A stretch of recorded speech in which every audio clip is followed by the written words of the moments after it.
What? The 80s called. They want their store back. The truth behind the collapse of RadioShack.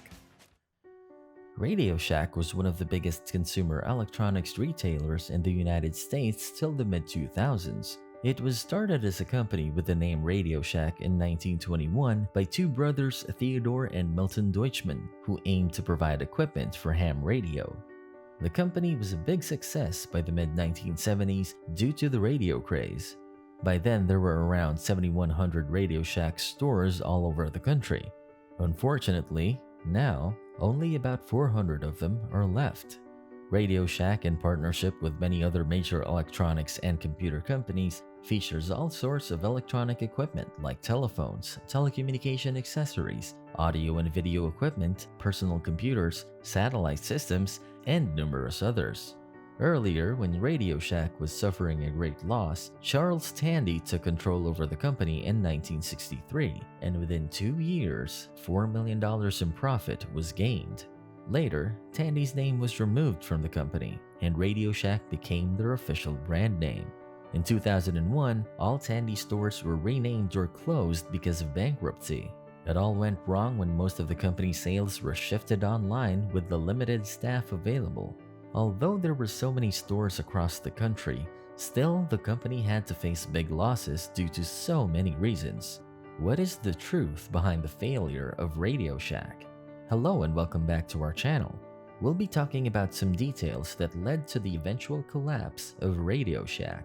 Before we begin, please take a moment to subscribe to our channel and pushing the notification bell so you never miss any new upload. Done? Well then, let's begin. High store concentration. Such a large number of stores was good to hear until it started declining gain of the company. In 2014, RadioShack set off 4,300 stores in North America. Scores of similar stores were located in a very short span to each other. Like 25 stores were located across Sacramento and California within a radius of 25 miles, and almost 7 stores within a 5-mile radius around New Jersey. Due to such proximity, RadioShack experienced a prominent drop in advisability and supply complications. Commercialism was significantly decreased, because of which it became challenging to maintain so many stores at a time. Online competition. With the world advancing, online competition has become a major problem for every field. It was not enough for RadioShack to depend on the limited trading matrix. Buyers were significantly expanding on online sites such as Amazon and eBay. Side by side, sales pressure on the company was rising constantly. Moreover, the interest percentage was also greatly soaring. Online buying was more appreciated, as any electronic product could be bought and delivered within any part of the United States with just a click of a button. Therefore, customers felt no need to go to the store, wasting their fuel and time to get their electronic needs fulfilled. Furthermore, countless complaints were also registered against RadioShack that it lacked a certain catalog, which too played a part in the reduction of shopper percentage. Financial missteps. In 2012, RadioShack had to experience negative cash flow. Therefore, the company required stock imbued to remain debt-free. In October 2013, the corporation borrowed $585 million from GE Capital Retail Bank. In addition to this, a $250 million charter came from Salus. This lending came with a condition that RadioShack cannot turn out more than 200 stores per year without Salus authorization. Later, when cash flow became inconsistent in 2014, the corporation tried to shut down over a quarter of its stores to overcome financial stability and cash out rush.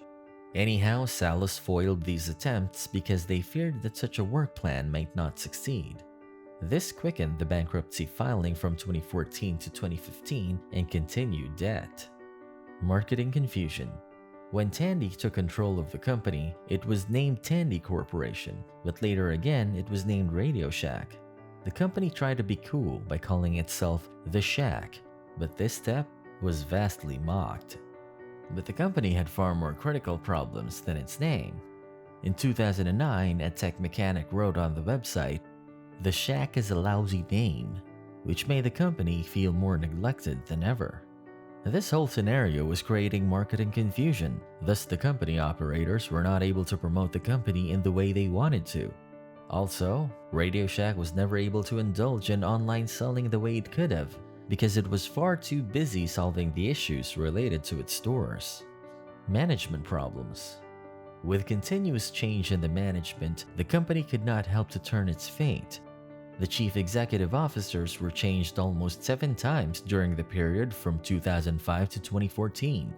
RadioShack was joined by Joseph Magnacaw in 2013 as its CEO to turn things around. An aim was set by the company to reinstate the profitability by 2015 with a remarkable store and reconditioning the products that changed in compensation structure.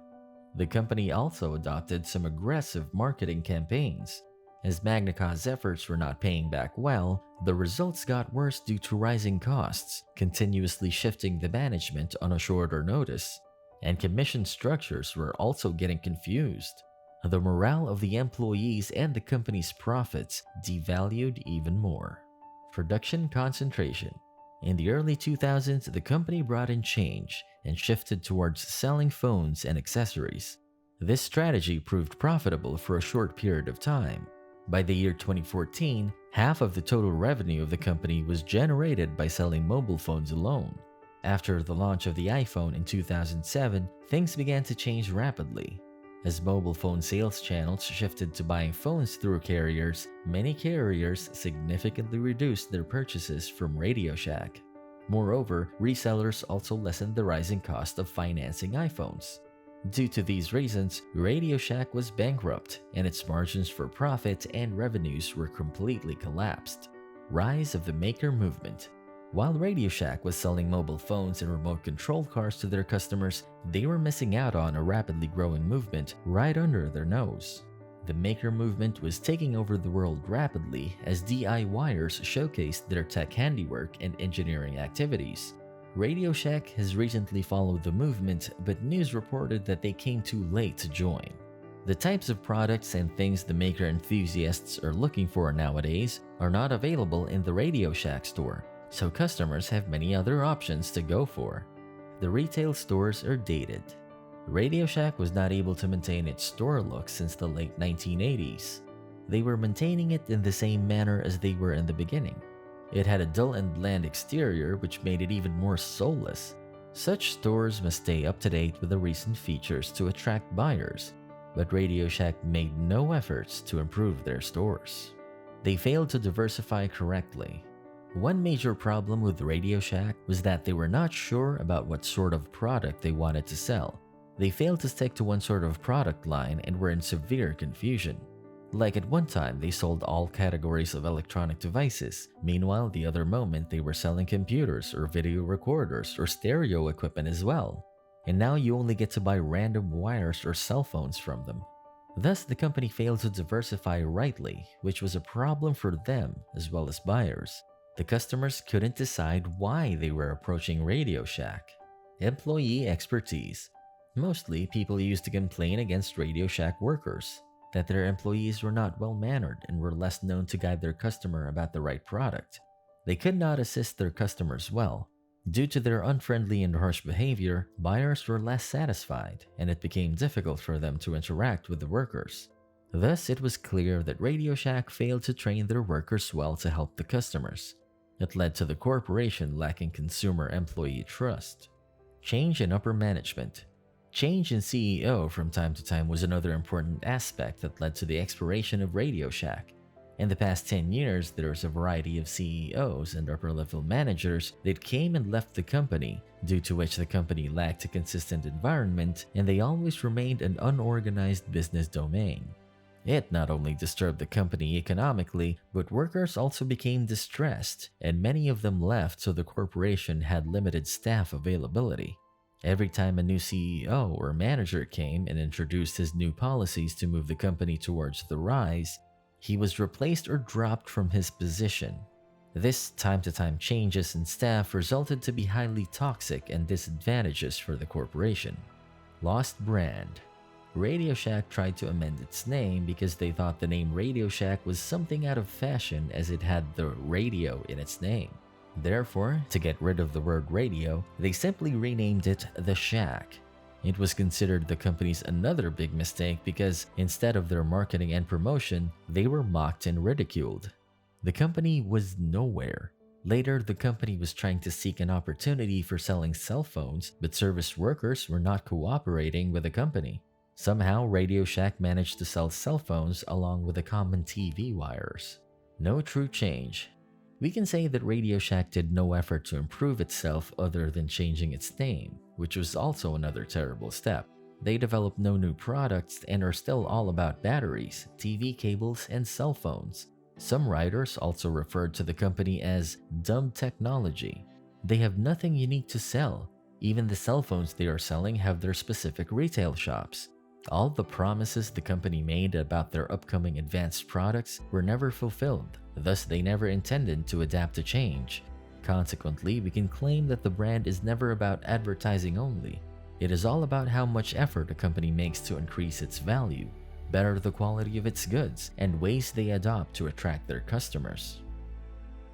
This striving electronics company was filed for Chapter 11 bankruptcy protection in 2015, according to which RadioShack had to sell up to 2,400 stores. Luckily, RadioShack's largest shareholder, Sprint Company, agreed to buy 1,500 to 2,400 of its stores across the United States. It formed the association with Sprint to act as the new parent company for the brand. In this era, RadioShack primarily focused on its partnership with Sprint in the hopes of continuing with the brand. Other than this, the company had to close 4,000 of its remaining stores and was having discussions to sell all of its leftover assets. The company sold the RadioShack brand right to different organizations around the globe. Although the company was in a complete state of distress, it made efforts as a large proportion of buyers shifted online for fulfilling electronic needs. If we ignore all these negative aspects, then we can conclude that RadioShack taught all other such corporations ways to avoid failure and bankruptcy. Who knew that such a big brand, which was advancing greatly at one time, could be economically exploited at the next moment? The company could not heal and grow after sudden circumstances. It never again was able to stand the way it used to be before bankruptcy. It was constantly getting into a deep bog. Moreover, they just switched their name and imposed it on their customers just because there was no real change for a longer time. A brand reflects its views and ideas through its product. However, RadioShack failed to do so. They just kept sticking to one product line which was no more exciting for the customers. In our opinion, RadioShack gives a good lesson not to repeat their mistakes, to focus on your objective, to keep changing from time to time, and develop and upgrade your products according to this modern world. Sometimes, industries also have to cooperate with the public, because when all things go together, you don't have to worry about the things left behind.